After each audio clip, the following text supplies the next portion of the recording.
आप देख रहे हैं इंडिया न्यूज हरियाणा। मैं हूं आपके साथ अरुणुम जान। खबरों की शुरुआत करेंगे फटाफट अंदाज में। देश भर में कोरोना महामारी के मामलों में लगातार बढ़ोतरी हो रही है। देश में 24 घंटे में 1,70,000 के करीब नए केस।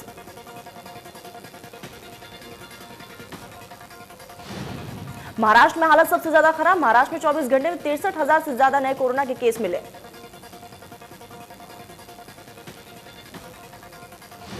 महाराष्ट्र में कोरोना की रफ्तार पर काबू पाने के लिए हुई बैठक में सीएम उद्धव ठाकरे ने कहा है कि सभी को मिलकर फैसला लेना होगा। अगर लॉकडाउन लगा तो महीने भर में कोरोना नियंत्रित नहीं हो जाएगा।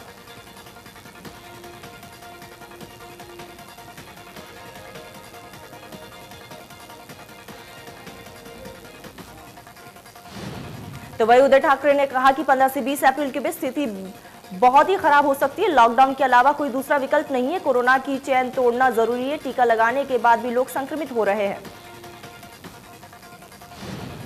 बैठक के बाद सीएम उद्धव ठाकरे ने 1 हफ्ते का संपूर्ण लॉकडाउन लगाने का संकेत दिया। 1 सप्ताह बाद रियायतें दी जाएंगी। सीएम उद्धव ठाकरे ने कहा कि बैठक में बेहद ही अच्छे सुझाव आए। दिल्ली में भी एक बार फिर कोरोना पैर पसारता जा रहा है। राजधानी में पिछले 24 घंटे में कोरोना के 10,000 से ज्यादा नए केस मिले और 48 लोगों की मौत हो गई।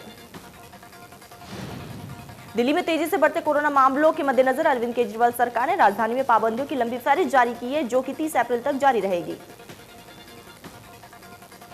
दिल्ली में अंतिम संस्कार में अधिकतर 20 लोग ही शामिल हो सकेंगे, जबकि शादी समारोह में 50 लोग ही शामिल होने की अनुमति होगी।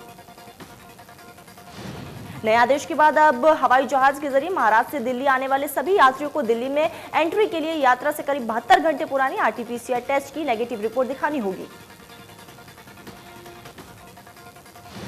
जो लोग महाराष्ट्र से बिना नेगेटिव टेस्ट रिपोर्ट के आएंगे उन्हें 14 दिन के क्वारंटाइन में रखा जाएगा। संवैधानिक और सरकार की मशीनरी से जुड़े हुए लोगों को छूट मिलेगी।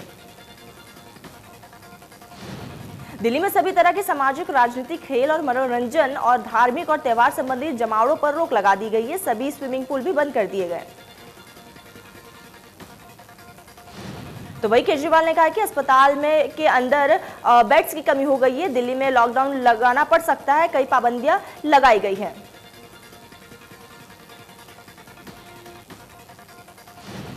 सीएम अरविंद केजरीवाल ने कहा कि कोरोना के प्रोटोकॉल फॉलो करने होंगे। मास्क पहनिए और जब जरूरी हो तभी घर से बाहर निकले।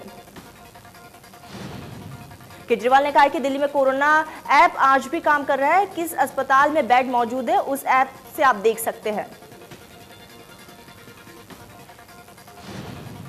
सीएम केजरीवाल ने कहा कि अगर अस्पताल जाने की जरूरत है तभी अस्पताल जाए, वरना बेड्स कम पड़ जाएंगे। अगर सीरियस मरीज को बेड नहीं मिला तो उसकी मौत हो सकती है।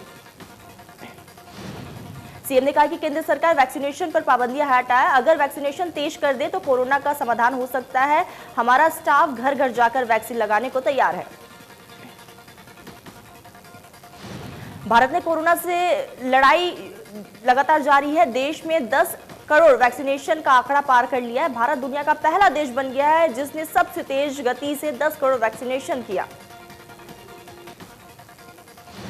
टीकाकरण के प्रति ज्यादा से ज्यादा लोगों में जागरूकता आए, इसके लिए पंजाब सरकार ने सोनू सूद के वैक्सीनेशन ड्राइव को ब्रांड एम्बेसडर बनाया है। मुख्यमंत्री अमरिंदर सिंह ने इस बात की जानकारी दी है। उन्होंने ट्वीट कर लिखा, इस बात को साझा करते हुए खुशी हो रही है कि एक्टर सोनू सूद हमारे कोविड-19 टीकाकरण अभियान के ब्रांड एम्बेसडर होंगे।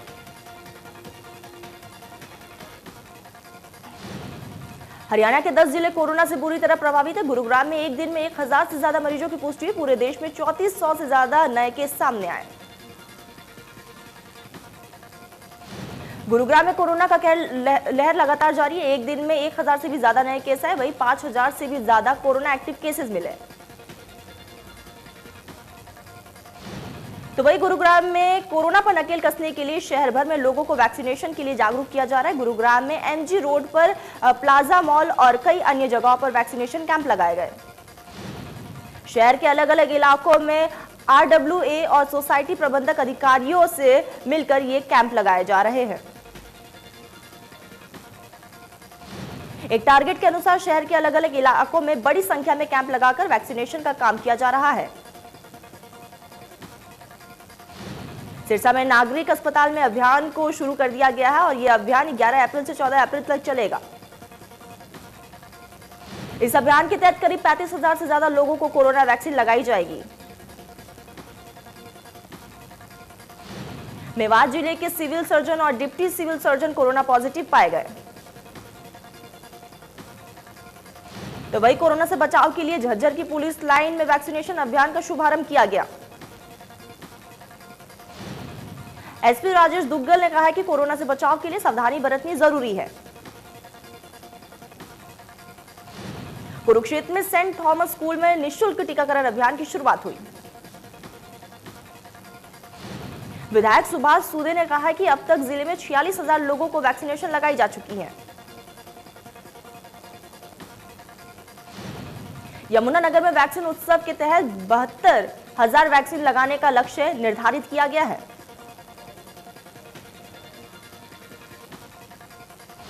सीएमओ ने बताया कि अभियान के तहत जिले में 148 सेंटर बनाए गए, जिसमें से 21 प्राइवेट और बाकी सभी सरकारी संस्थानें होंगी। पंचकुला में गुरुद्वारा नाडा साहिब में टीका उत्सव का आयोजन किया गया। इस मौके पर कई लोग मौजूद रहे। प्रधानमंत्री नरेंद्र मोदी के आह्वान पर फतेहाबाद में टीका उत्सव शुरू किया गया। स्वास्थ्य विभाग के अधिकारी ने बताया कि लोगों को जागरूक किया जा रहा है।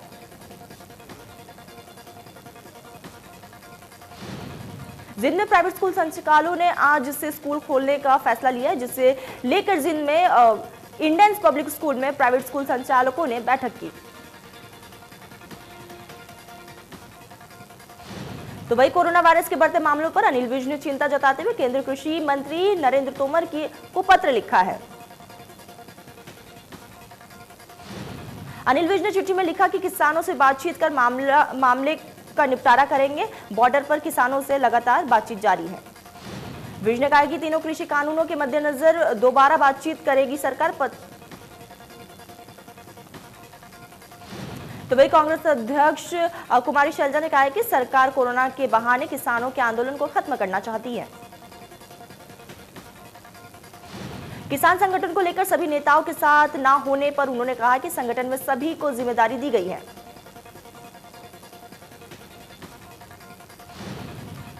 चौबीस घंटे पूरे होते ही केजीपी और केएमपी को खाली कर किसान सिंघू बॉर्डर वापस चले गए। किसान नेताओं ने कहा है कि उनका बंद सफल रहा और पूरा बंद शांतिपूर्ण तरीके से बीता। झज्जर में किसानों के जाम खोलने के साथ ही केएमपी पर फिर वाहन दौड़ने लगे। तो वही किसान नेताओं ने कहा कि केएमपी पर जाम तो सिर्फ ट्रेलर था, असली पिक्चर अभी बाकी है।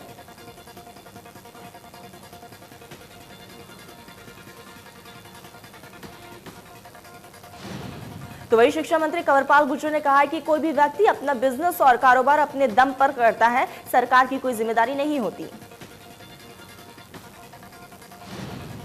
कांग्रेस पर निशाना साधते हुए कंवरपाल गुर्जर ने कहा कि कांग्रेस पार्टी के मुख्य सभी अमेरिका और सभी चाइना के पास जाते हैं कि भारत के मामलों में हस्तक्षेप करो।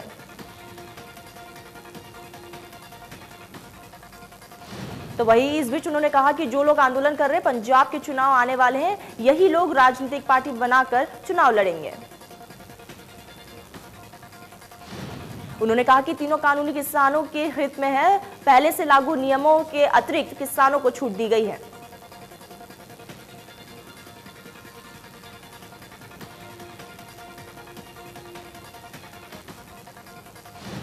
अभय चौटाला ने प्रेस कॉन्फ्रेंस कर सरकार को घेरा। उन्होंने कहा है कि जितना भ्रष्टाचार इस सरकार में हुआ, शायद ही कभी इससे पहले हुआ होगा। अभय चौटाला ने कहा कि धान घोटाला सबसे बड़ा घोटाला था, जिसकी आज तक जांच नहीं हुई। रोहतक रोड स्थित नई अनाज मंडी में गेहूं की आवक बढ़ने के साथ ही अब मंडी में किसानों को फसल डालने के लिए जगह कम पड़ रही है। नई अनाज मंडी में अब तक लगभग 2 लाख क्विंटल से अधिक गेहूं की आवक हो चुकी है, जबकि सरकारी आंकड़ों के अनुसार शनिवार दोपहर बाद तक 993 किसान लगभग 1,24,700 क्विंटल गेहूं का कटवारा कर पाए।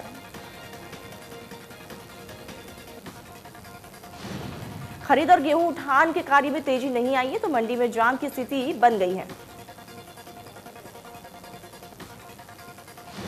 रुतला के विधायक नयनपाल रावत ने अनाज मंडी का औचक निरीक्षण किया। मंडी में मिली लिफ्टिंग की समस्या को लेकर मौके पर सभी अधिकारियों को निर्देश दिए। नयनपाल रावत ने किसानों को भरोसा दिया कि किसी तरह की कोई परेशानी नहीं होगी। सांसद धर्मवीर सिंह ने एक बार फिर किसानों के पक्ष में फसलों के खरीद सिस्टम पर सवाल खड़े किए हैं। धर्मपाल सिंह ने कहा है कि केंद्र सरकार ने 3 कृषि कानून किसानों की आय बढ़ाने के लिए अपनी फसल कहीं भी बेचने की आजादी दी है।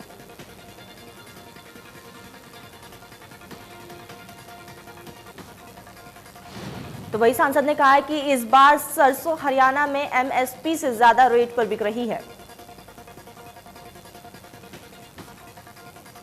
तो वही बल्लभगढ़ की अनाज मंडी में किसान सहित वहां काम करने वाले मजदूर और आढ़ती मौके कमेटी की अनदेखी से परेशान हैं।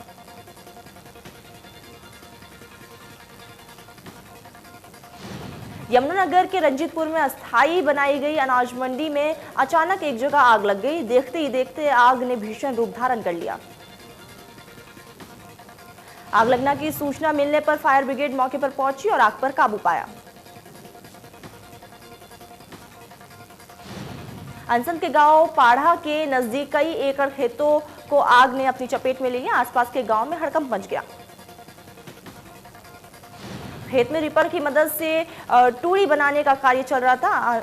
अंदेशा है कि रीपर से कोई चिंगारी निकली होगी, उसकी वजह से आग लग गई।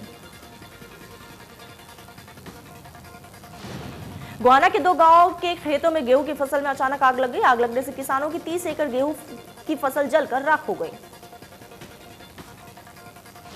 खेतों में आग लगने से दोनों गांव के कई किसानों को लाखों रुपए का नुकसान हुआ है, जिसके चलते किसान अब सरकार से अपनी खेती जली हुई फसलों की मांग कर रही है।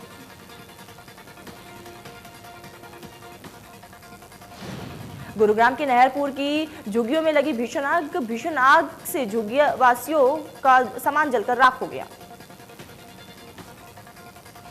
दमकल विभाग की गाड़ी आग पर काबू पाने में जुटी। झुग्गियों में आग से जानी नुकसान की सूचना नहीं। हरियाणा टूरिज्म के 2 दिवसीय सम्मेलन में कर्मचारी नेताओं की कार्यकारिणी का गठन हुआ।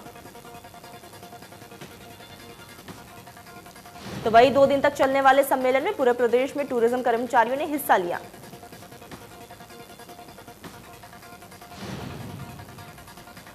बीजेपी प्रदेश अध्यक्ष ओपी धनखड़ ने सेक्टर 16 स्थित अग्रवाल भवन में स्वर्गीय अश्विनी गुप्ता की पुण्य स्मृति की चौथी विशाल रक्तदान शिविर का उद्घाटन किया। धनखड़ ने कहा कि रक्तदान का कोई विकल्प नहीं है। विधानसभा अध्यक्ष ज्ञानचंद गुप्ता ने इस मौके पर बताया कि यह चौथा विशाल रक्तदान शिविर आयोजित किया गया।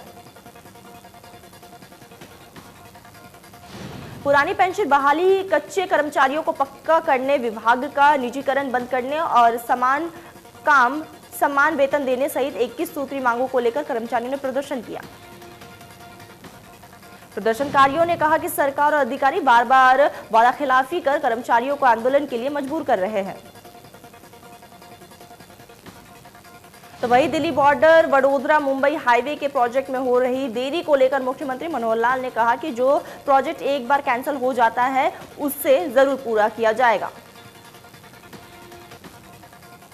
हाईवे के प्रोजेक्ट में आ रही बाधाओं को दूर करने का मुख्यमंत्री ने आश्वासन देते हुए कहा कि बाईपास पर बने अवैध निर्माणों को जल्दी हटाया जाएगा।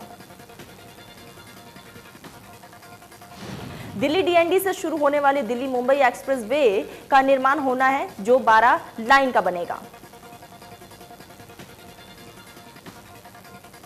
तो वही गुरुग्राम के सेक्टर 109 में पिछले 15 महीने से बंद पड़े ओएसीबी बिल्डर की फ्रॉडबल प्रोजेक्ट ओएसीबी एक्सप्रेस वे पर काम इंडियन न्यूज हरियाणा पर दिखाने जाने के बाद ओबीसी एक्सप्रेस वे के आवंटन प्रोजेक्ट के जल्द निर्माण की मांग को लेकर निर्धारित साइट पर पहुंचे। ओएसबी के अधिकारी वायर्स ने चर्चा के लिए अपने साथ दर्जनों की संख्या में बाउंसर को साथ लेकर आए।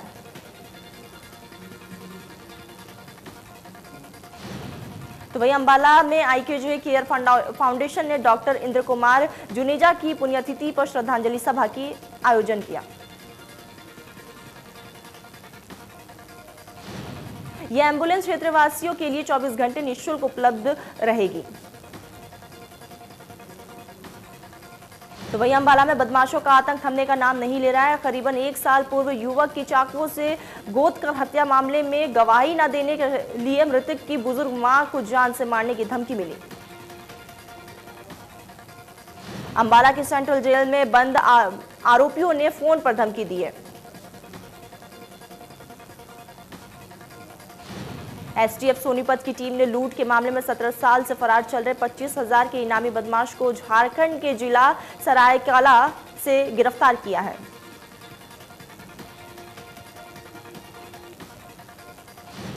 आपको बता दें, साल 2004 में जेल से पैरोल लेने के बाद फरार हो गया था। उसने झारखंड में हरियाणा पंजाब के नाम से ढाबा खोल लिया था।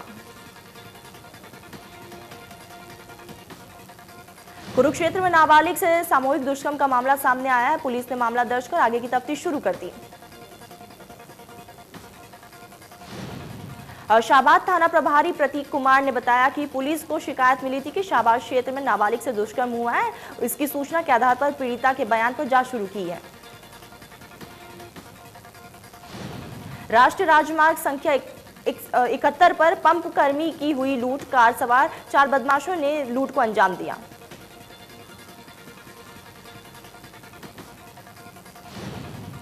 पलवल अनाज मंडी में आढ़तियों की गेहूं खरीद संबंधी समस्याओं को सुनने के बाद गेहूं के प्रमुख खरीद एजेंसी हैफेड पर 1 हफ्ते का बैन लगा दिया गया। हांसी में महंत चंदनपुर पर जानलेवा हमला कर फायरिंग करने के मामले में पुलिस की टीम ने समाधा मंदिर के महंत पंचपुनी सहित 2 युवकों को गिरफ्तार किया है।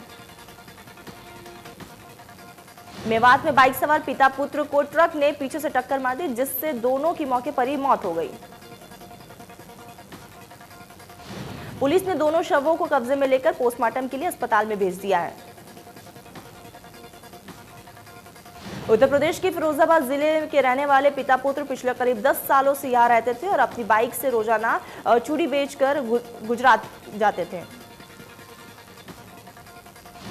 जम्मू कश्मीर के शोपियां में भारतीय जवान का आतंकी के खिलाफ ऑपरेशन जारी है। सेना ने शोपियां में कल से जारी मुठभेड़ में 3 और आतंकियों को ढेर किया। तो वहीं बीते 48 घंटे में करीब 10 आतंकी को मारा गया। पुलवामा में भी 2 आतंकियों को मारा गया।